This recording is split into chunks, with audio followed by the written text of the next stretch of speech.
Hello, fellow Aquarians.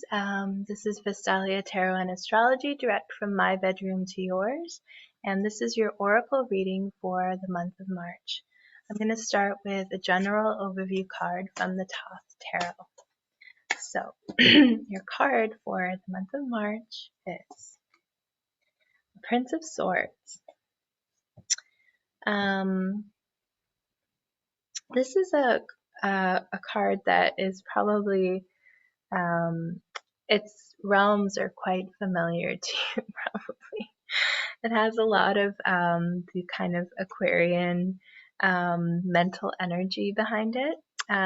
Prince of Swords being the airy part of air, so it's air doubled.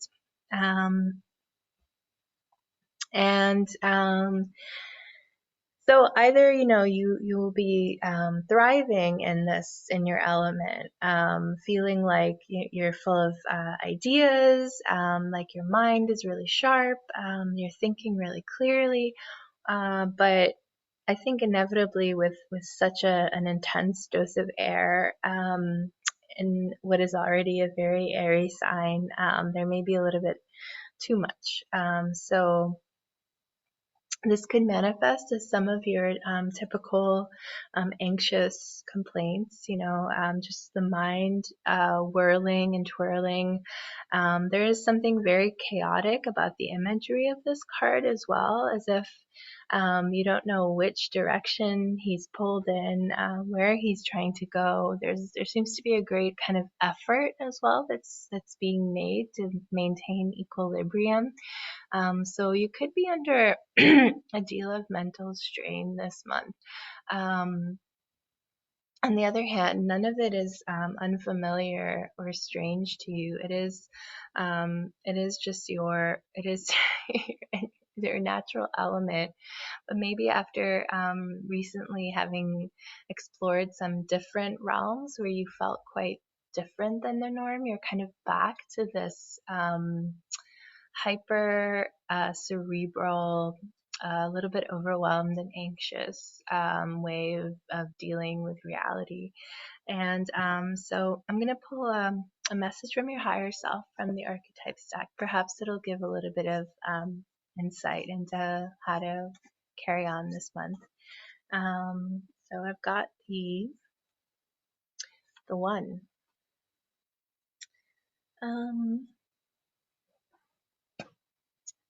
Yeah, so so many directions you could go with that one.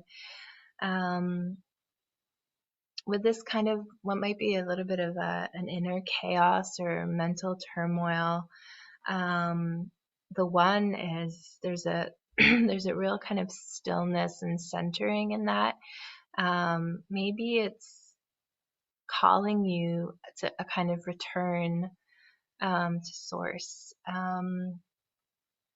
It seems to be almost pulling all these threads that are here quite chaotic and pulling you in all directions, sort of bringing them back to this incomprehensible but central thing in the middle that it's all kind of aiming towards, making me think that it would be a really good month to either just continue whatever spiritual practices you already have in place, or return to them if you've left them behind, or cultivate new ones if you don't have any yet. But almost to take all those disparate threads and to kind of straighten and weave them towards this sort of central spiritual focus, and meditating on this concept of oneness or unity might be really healing for you this month. So it seems like it's going to be kind of a mental month, and